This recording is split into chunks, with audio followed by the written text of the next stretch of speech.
Miércoles Santo.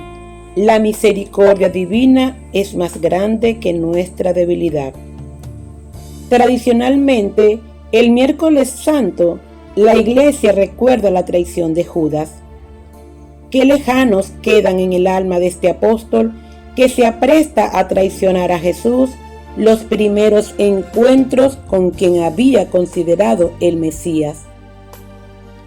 También Judas Iscariote había sido elegido personalmente por Cristo. Podía haber sido tan feliz como los demás, junto a Jesús, y haberse convertido en una de las columnas de la Iglesia. Sin embargo, opta por vender a precio de esclavo a quien todo le daba. Y Dios ha querido que la Sagrada Escritura no silenciara esta realidad. No sabemos si Judas miró alguna vez a los ojos de Jesús. En ellos habría descubierto que no existía rencor ni enfado. Cristo, su amigo, seguía mirándole con la misma ilusión con la que lo había llamado unos años antes para que fuera apóstol, para que estuviera con él. ¿Qué podemos hacer ante un Dios que nos sirvió hasta experimentar la traición y el abandono? Podemos no traicionar aquello para lo que hemos sido creados, no abandonar lo que de verdad importa. Estamos en el mundo para amarlo a Él y a los demás. El resto pasa, el amor permanece.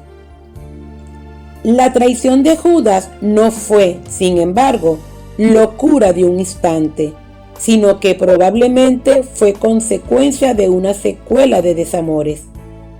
En el Evangelio según San Juan encontramos un episodio significativo. Las críticas pocos días antes de la Pascua por el derroche de María de Betania al ungir con perfume a Jesús. Judas se atreve a criticar indirectamente con una razón altruista el comportamiento de esa mujer.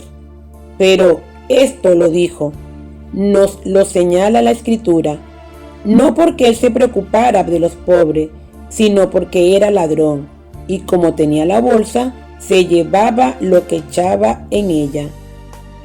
Sin embargo, ni esa ofensa ni ninguna debilidad son lo suficientemente fuertes como para vencer el pulso a un Dios que llama a cada persona constantemente y que siempre espera nuestro regreso. San José María veía en esa manera de ser de Dios tan llena de misericordia nuestra verdadera armadura. Todos tenemos miserias, pero las miserias nuestras no nos deberían llevar nunca a desentendernos de la llamada de Dios, sino a acogernos a esa llamada, a meternos dentro de esa bondad divina, como los guerreros antiguos se metían dentro de su armadura. San Agustín nos recomienda una actitud humilde, de constante petición de frente al Señor, como la mejor manera de encarar esta fragilidad nuestra, refiriéndose concretamente a Judas Iscariote. Dice: si hubiese orado en nombre de Cristo, habría pedido perdón. Si hubiera pedido perdón, habría tenido esperanza. Si hubiera tenido esperanza, habría esperado misericordia y no habría terminado como señala la Escritura. Mateo 27:5. El Señor no quería la perdición de Judas, como no quiere la de nadie. Hasta en el mismo prendimiento trata de hacerle recapacitar, llamándole amigo y aceptando el beso del discípulo. Quizá Cristo, incluso estando ya en la cruz, esperaba la vuelta de su apóstol para perdonarlo, como lo hizo con el ladrón arrepentido. También Pedro, en aquella noche de traiciones, niega al Señor 3 veces. Él, que sería fundamento de la iglesia, lloró su pecado con lágrimas de amor.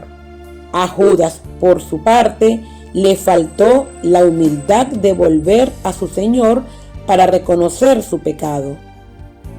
Pedro mantuvo firme la esperanza, mientras que el Iscariote la perdió. No confió en la misericordia de Dios.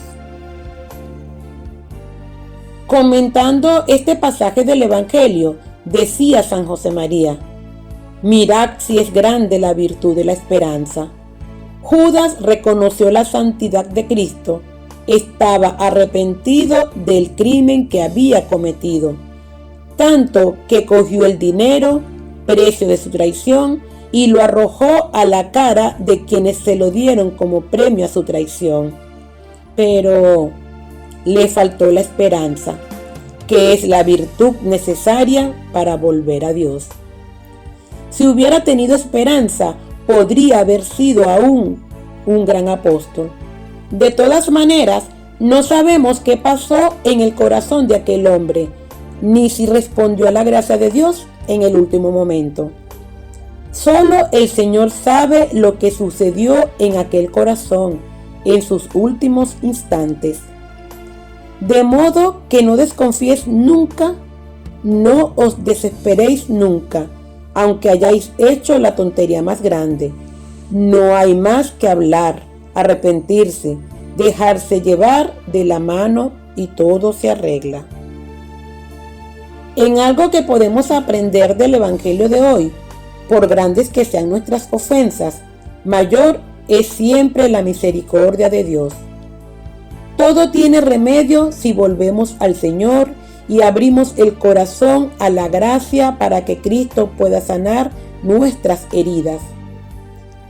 El miedo y la vergüenza que no nos dejan ser sinceros son los enemigos más grandes de la perseverancia. Somos de barro, pero si hablamos, el barro adquiere la fortaleza del bronce. Esa fuerza es la que alcanzó la humildad de San Pedro, roca de la iglesia, y es la que pedimos a Jesús a través de María, su madre, y también Madre nuestra. Miércoles Santo y el silencio de Dios. Jesús sabe cómo se siente el silencio de Dios. En el huerto de Getsemaní, cuando Jesucristo le pidió a Dios que le apartara la copa llena de su ira hacia el pecado, Dios no cumplió las oraciones de su Hijo unigénito para salvarnos y tener una relación con nosotros. Lucas 22:42. Igualmente, Dios respondió en silencio cuando Cristo le clamó diciendo: Dios mío, ¿por qué me has abandonado? Mateo 27:46. Es decir, en esas dos ocasiones, Dios respondió en silencio las oraciones de su Hijo unigénito. En vista de esto, en momentos en que sentimos estar abandonados y en los cuales parece que Dios no nos escucha o no nos responde con silencio, podemos declarar con alivio que Jesús sí conoce esos sentimientos. Por otro lado, lo más hermoso que podemos aprender de Jesús en estos momentos fue que Él tuvo la voluntad de Dios siempre en su corazón. En el jardín Él oró: pero no se haga mi voluntad sino la tuya. Cuando fue abandonado completamente en la cruz y llevó a cabo la voluntad de Dios con una agonía y un sufrimiento inimaginable, pudo declarar: todo se ha cumplido. Juan 19:30. Momentos antes de su muerte, porque él sabía que la voluntad y el amor de Dios eran perfectos. En ciertas ocasiones, la vida no sale como tú lo deseas y el sufrimiento viene como una fuerte tormenta o como un viento silencioso. Aunque sea una situación de un viento silencioso, siempre sentirás dolor en ambas ocasiones. Y es en estos momentos de dificultad que las oraciones provienen de lo más profundo de tu corazón, mientras te inclinas ante la persona en que puedes confiar profundamente de corazón. Mateo 6:21. Porque donde esté vuestro tesoro, allí estará también vuestro corazón. Proverbios 3:5. Confía en el Señor con todo el corazón y no te fíes de tu propia sabiduría. Pero hay un dolor más fuerte que penetra más allá del sufrimiento al que un creyente se enfrenta, el cual también ha causado que muchos cristianos abandonen la fe y vivan en escepticismo. Este dolor es el sentimiento de traición que muchos experimentan tras haber orado de rodillas y con lágrimas al Padre Omnipotente, quien, aunque pudo crear el universo con sus palabras, parece estar lejos y sentado en su trono, no dando ni una simple respuesta. Estas oraciones, que provienen de lo profundo del corazón y resultan estar rodeadas en silencio, siempre traen todo tipo de dolor, haciendo que todo parezca como un sueño del cual deseamos despertarnos lo antes posible, mientras que el corazón se hunde al estómago con los ríos de lágrimas que empiezan a correr por las mejillas durante estas situaciones dolorosas. También es en estos momentos cuando emociones y pensamientos que no son de Dios atacan la mente, mientras sientes que estás en medio del desierto y terminas expresando palabras llenas de murmuraciones y quejas de por qué el Padre no responde como Él dice que respondería en las Escrituras. ¿Has sentido el silencio de Dios? Si piensas sobre un momento de profundo sufrimiento que has vivido en el cual Dios ha respondido con silencio, tal vez has hecho la siguiente pregunta. La siguiente oración está permitida y no es una petición pecaminosa. Pero Dios, ¿por qué no me das una respuesta en medio de mi agonía? Independientemente de cómo termine uno orando, la verdad es que la oración debe tener un objetivo final. Es decir, la oración debe tener como objetivo obedecer y desear la voluntad de Dios por encima de los beneficios que Dios te puede dar. Quizá te preguntes, ¿pero no dijo Jesús que si pedimos cualquier cosa para nosotros en su nombre, Él respondería? Esta pregunta hace referencia a Juan en 14:14, donde Jesús dice, si me pedís algo en mi nombre, yo lo haré.